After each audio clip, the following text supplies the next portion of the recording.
Unsupervised outdoor play characterized the childhood of Generation X, fostering creativity and independence.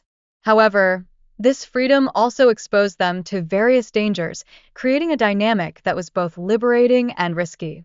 Without mobile phones, Gen X kids faced unique communication challenges.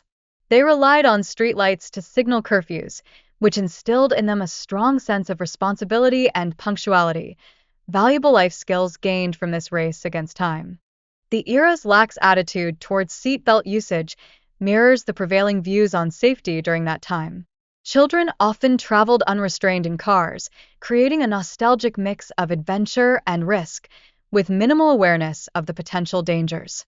During the Gen X era, a helmet culture for children was virtually non-existent, which led to increased risks while biking.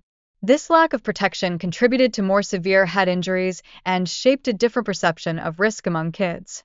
Many Gen X children were exposed to secondhand smoke, which carried significant health implications. This exposure was normalized at the time and went largely unrecognized until later years, ultimately influencing health outcomes. Playgrounds in the Gen X era lacked the modern safety measures we see today. While these environments offered thrilling adventures, they often came with little regard for potential hazards, impacting children's safety. The unforgiving surfaces of playgrounds frequently resulted in injuries. However, these experiences were perceived as essential for developing toughness in Gen X children, who learned to navigate risks during play. Media coverage of child abductions in the 1970s and 1980s heightened parental fears, creating a climate of caution around children's safety. This fear significantly influenced how children played and interacted with strangers. Asbestos use in construction presented hidden dangers to Generation X students, particularly in schools built during that era. Awareness of the risks associated with asbestos exposure was limited at the time. Prolonged inhalation of asbestos fibers has been linked to serious respiratory conditions, including lung cancer and asbestosis. By the late 20th century, awareness of these dangers grew significantly. Lead exposure from lead-based paint and leaded gasoline posed considerable health risks to children. These substances contributed to cognitive and behavioral issues due to environmental pollution. Regulatory measures phased out lead-based paint and banned leaded gasoline in the 1970s and 1980s. Despite these efforts, the legacy of past use continues to adversely affect health outcomes today. The absence of online safety awareness resulted in increased risks such as cyberbullying and exposure to inappropriate content for children and teens.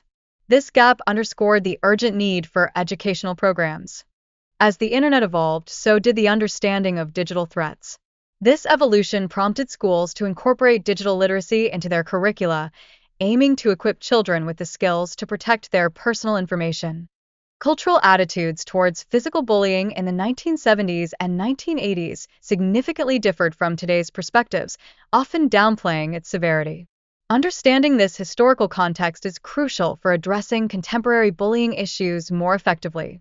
Bullying prevention programs lacked the recognition they have today, leaving many victims without necessary support and protection. This absence of awareness had lasting impacts on mental health. Childproofing measures in homes during the 1970s and 1980s were not comprehensive. Parents had limited awareness of potential hazards, resulting in the absence of essential safety devices and precautions, increasing the risk of accidents. Generation X children experienced greater freedom in outdoor exploration compared to their modern counterparts.